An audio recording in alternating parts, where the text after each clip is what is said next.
चंद्रयान-3 आज चांद की सतह पर करेगा सॉफ्ट लैंडिंग। इस मिशन पर पूरे दुनिया की टिकी हुई है निगाह।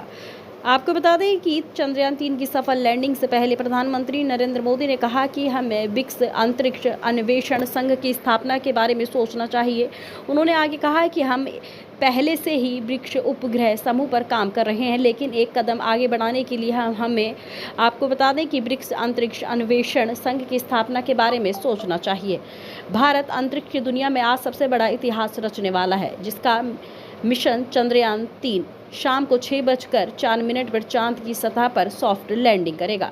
अंतरिक्ष में जाने से पहले भारतीय राकेश शर्मा ने बुधवार को चंद्रमा पर चंद्रयान-3 की सफल लैंडिंग होने की उम्मीद जताई। उन्होंने कहा कि पिछले 40 वर्षों में सीमित संसाधनों के बावजूद भी एक शानदार यात्रा की है। इससे पहले कुछ वर्षों में जो कार्यक्रम चला है उन्होंने दुनिया को आश्चर्यचकित कर दिए हैं।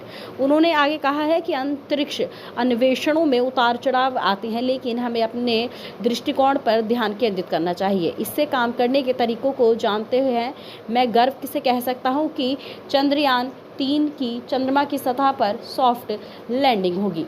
आपको बता दें कि कुछ ही देर में भारत बनाने वाला है रिकॉर्ड। चंद्रयान-3 की चंद्रमा पर उतरने से पहले गायक कैलाश खेर ने इसको भारत के लिए गर्व का क्षण बताया है। उन्होंने कहा है कि भारत से सब प्यार करने वालों के लिए यह गर्व का क्षण है कि चंद्रयान चंद्रमा पर उतरने जा रहा है।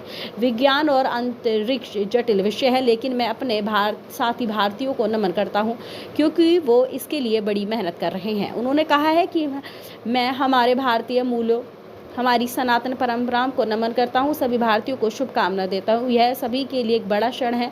जो भारत से प्यार करते हैं वो कुछ ही देर में भारत का एक रिकॉर्ड बनते हुए देखेंगे। दक्षिण अफ्रीका के राष्ट्रपति ने भी चंद्रयान-3 की लैंडिंग को लेकर बधाई दी। वहीं आपको बता दें कि चंद्रयान-3 की लैंडिंग को लेकर भारत में एक खास उत्साह पूरे देश में भी देखने को मिल रहा है।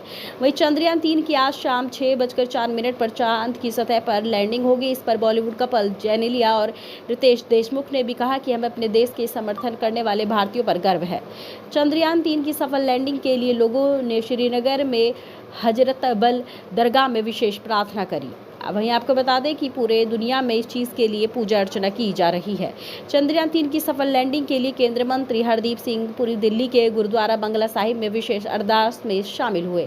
वहीं आपको बता दें कि चंद्रयान-3 की लैंडिंग पर पश्चिम बंगाल में राज्यपाल सीवी आनंद बोस ने कहा कि विज्ञान और प्रौद्योगिकी में भारत की महानता एक बार फिर पूरी दुनिया के सामने प्रदर्शित हो रही है। हमें अपने वैज्ञानिकों को और टीम इंडिया को बधाई देते हैं, जो इस असंभव उपलब्धि को भी उन्होंने कर दिखाया। इससे दूसरों के नेतृत्व में भी आए हमें विज्ञानियों को विस्तार होगा और उन पर गर्व होगा। आपको बता दें कि ओडिशा में चंद्रयान-3 की चंद्रमा पर सफल लैंडिंग के लिए लोगों ने भुवनेश्वर की एक मस्जिद में विशेष प्रार्थना की। चंद्रयान-3 शाम को 6:04 पर लैंड करेगा। इसको लेकर दिल्ली सरकार में मंत्री गोपाल राय ने कहा कि पूरा देश बेसब्री से उस पल का इंतजार कर रहा है जब चंद्रयान-3 पर चंद्रमा उतरेगा। यह एक बड़ी उपलब्धि है। वहीं आपको बता दें कि चंद्रयान-3 मिशन पर कांग्रेस सांसद राजीव शुक्ला ने कहा कि मैं चंद्रयान-3 की सफल लैंडिंग की प्रार्थना करता हूं और आगे बढ़ते रहने की ऐसी कामना करता हूं। आपको बता दें कि चंद्रयान-3 पर राजस्थान के सीएम अशोक गहलोत ने कहा कि हमें बच्चों को सीएम हाउस में आमंत्रित किया है, जहां हमें लाइव स्ट्रीमिंग देखेंगे कि हम अपने वैज्ञानिकों इस मिशन से जुड़े सभी लोगों को बधाई देना चाहता हूँ कि यह एक ऐतिहासिक पल है। आपको बता दें कि यह एक ऐतिहासिक पल है जो कि एक बेसब्री से सब इसका इंतजार कर रहे हैं। चंद्रयान-3 मिशन पर अंतरिक्ष रणनीतिकार पीके घोष ने कहा कि मुझे लगता है कि भारत के लिए एक बहुत बड़ा दिन है। कारण यह है कि चंद्रयान-3 जो कि 6:04 पर चंद्रमा की सतह पर सॉफ्ट लैंडिंग करेगा। आपको बता दें उन्होंने कहा कि चंद्रयान-2 लैंडिंग नहीं कर सका और हम अब पूरी दुनिया को दिखा सकते हैं कि हमारे पास न केवल तकनीकी क्षमता है, बल्कि हमारे पास दक्षिण ध्रुव पर जाकर सॉफ्ट लैंडिंग करने की भी क्षमता है। दक्षिण ध्रुव एक ऐसा क्षेत्र है जहां अब तक कोई लैंडिंग नहीं हुई है। इससे पहले भी सभी लैंडिंग भूमध्य रेखा के अंदर और उसके आसपास हुई है। दक्षिण ध्रुव पर उतरना कठिन है और इसलिए हमें इतना कम बजट में ऐसा करना भारत के लिए एक बड़ी उपलब्धि है।